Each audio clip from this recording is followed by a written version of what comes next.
Flash RTV News. I am Hadiza Hajiayawa. The headlines. Niger State Police Command arrests 3 suspects for vandalization of electric cables in the state. FIRS adopts new model to drive voluntary tax compliance. Plus a special report on the importance of blood donations and transfusion for medications. Now the news in details.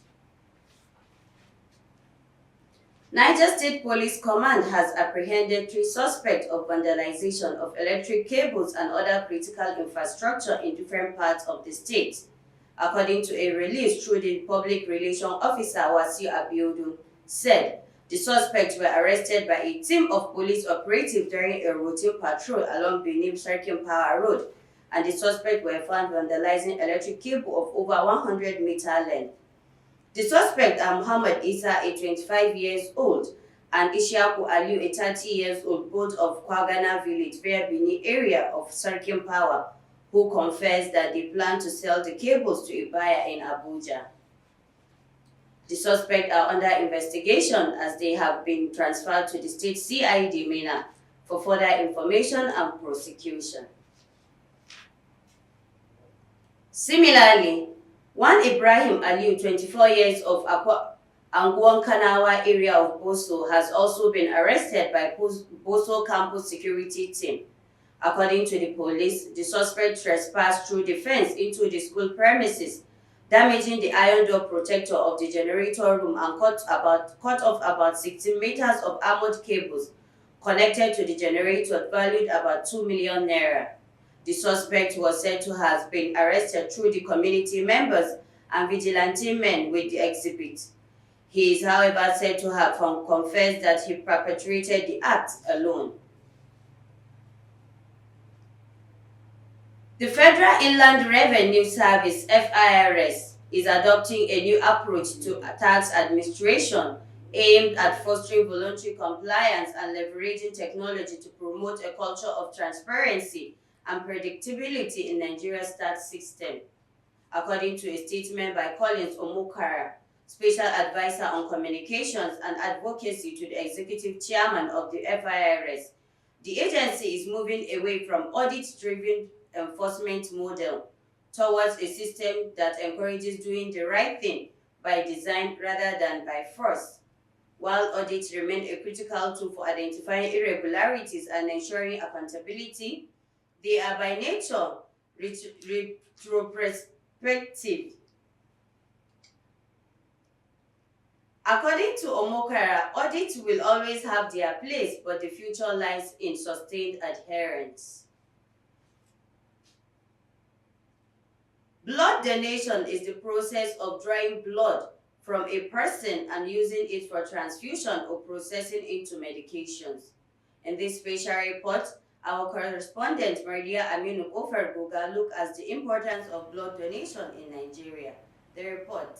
Blood donation in Nigeria has remained a challenge with significant gap between the need for blood and the amounts voluntarily donated. Efforts are being made by both government and non-governmental organizations to encourage more Nigerians to become voluntary unpaid blood donors, as it is important for saving life, especially during emergency. According to WHO, approximately 1.8 million units of blood annually is transfused, but voluntary donations account for only a small percentage of the total blood collected. Nigeria faces a significant shortfall in blood supply, relying heavily on commercial and family replacement donors, which can raise concern about safety. The 14th June every year is designated by the World Health Organization for countries around the world to celebrate and express gratitude to voluntary unpaid blood donors for their life-saving contribution. Blood transfusion provides life-saving support for women experiencing bleeding related to pregnancy and childbirth. Also, blood transfusion helps those with sickle cell diseases, immunodeficiency disorder, treat people injured in accidents, armed conflict, natural disaster, among others. Speaking with Dr. Isa Muhammad Dan Asabi, the Chief Medical Director, General Hospital Mina, encouraged both new and existing donors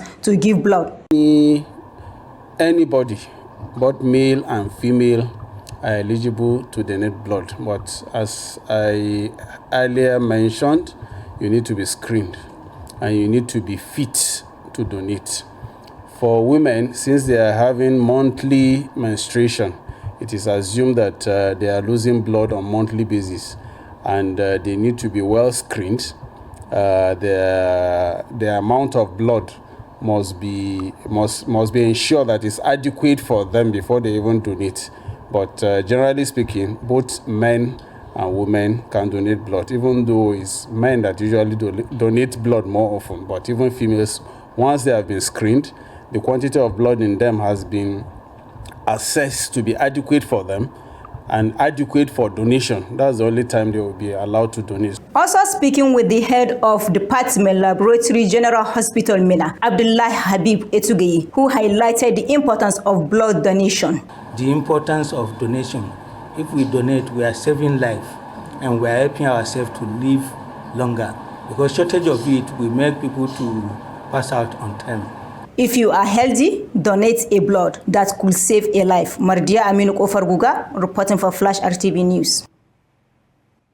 Muslims have been charged to follow the footsteps of the noble Prophet Muhammad, peace be upon him, by exhibiting the quality of laborliness. The Imam of Nasfat Jumaat Mosque, Minna, Sheikh Shitu Muhammad Shafi, made the call during Friday's sermon. Correspondent was there and narrated the reports. The Imam of Nasfat Jumaat Mosque Minna, Sheikh Shitu Muhammad Shafi, who led the Friday congregation prayer, advised worshippers to emulate virtues of Prophet Muhammad, peace be upon him, especially the act of visiting neighbors, both Muslims and non-Muslims. While emphasizing the importance of paying visit to one's neighbor, he maintained that it is a show of love for a Muslim to frequently visit his neighbor. The Imam explained that the Prophet never got tired of visiting his neighbors. We Muslims have not been practicing Islam the way it was practiced by the Prophet Muhammad. During the time of during the life of the Prophet Muhammad, he do relate well with neighbor in such a way that, according to what he said, that anytime Jibril comes to him to deliver the word of Allah, after delivering the word of Allah, he will say, Prophet, before I leave, be taking care of your neighbor, because the neighbor are so important before Allah. Then Prophet Muhammad now give it a second thought, that why is it always talk about the neighbor? And he now said that I realized that it is this neighbor that they will later inherit me and talk about me after I might have died. He, however, discouraged worshippers from praying on the expressway. That most of our Muslim brothers, anytime they want to pray for Juma, they always like to stay in the middle. No, we are telling officially and Sharia, that is un-Sharia. You don't stay where people will be inconvenient and say you want to pray. There are some open ground as far as this mosque is concerned, where you can be and enjoy your prayer. Situation where you are coming and say you are blocking the road, you are not part of it. And remember, if anything happens to you, you are warned by Allah. You shouldn't put your mind in a place where it will destroy you. If you dare kill yourself, you say you want to observe the prayer, you will be judged accordingly by Allah subhanahu wa ta'ala.